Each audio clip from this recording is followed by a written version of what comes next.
شاید کہ اتر جائے تیرے دل میں میری بات۔ لڑکی کا رشتہ آیا، دادی نے کہا گھر بھی ہے، آمدنی بھی ہے، اپنے بھی ہیں، ہاں کر دو۔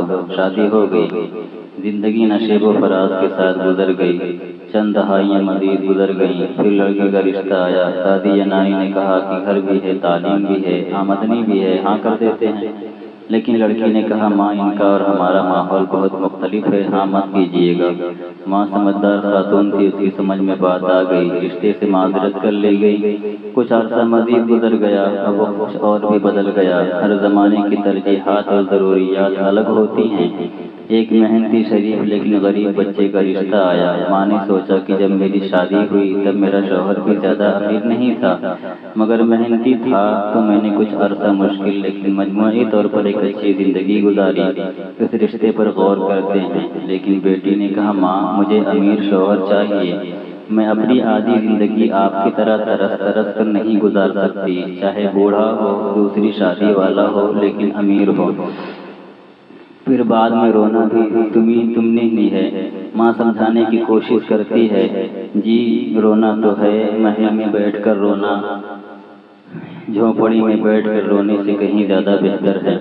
اب بچیوں کی سوچ تبدیل ہو چکی ہے، اگرچہ ابھی بھی کچھ گھرانے ایسے ہیں جہاں بچیوں کی تعلیم کے ساتھ ساتھ تربیت پر بھی توجہ دی جا رہی ہے، لیکن اس کے باوجود آج کل زیادہ تر دو قسم کی بچیاں نظر آ رہی ہیں۔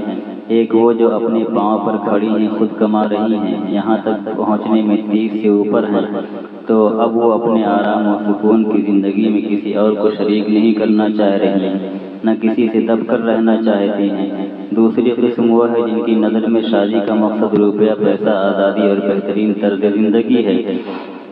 یہ دونوں نظریے درست نہیں ہیں۔ اللہ کے لیے کیا مشکل تھا کہ اگر وہ بچوں کو دنیا پر لانے کا کوئی اور طریقہ بنا دیتا اور شادی صرف دو بندوں کی خواہشات و ضروریات کے لیے بنا دیتا۔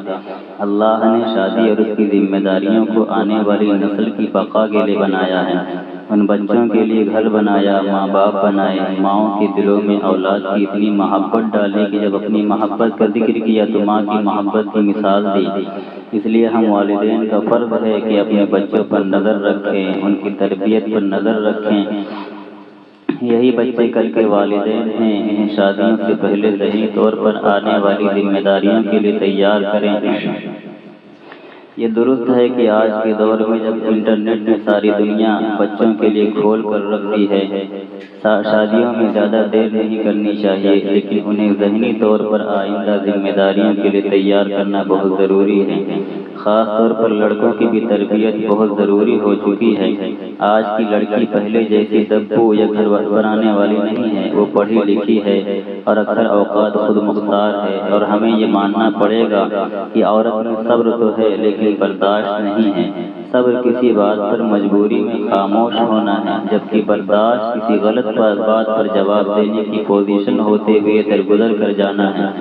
مرد میں عورت کی نسبت برداشت کا مادہ زیادہ ہوتا ہے، اس لیے مرد کو چاہیے کہ برداشت اور درگزر سے کام لے، عورت کو وہاں تک مت لے کر جائے جہاں اس کا صبر ختم ہو جائے اور یہ کہنے پر مجبور ہو جائے کہ اب بس۔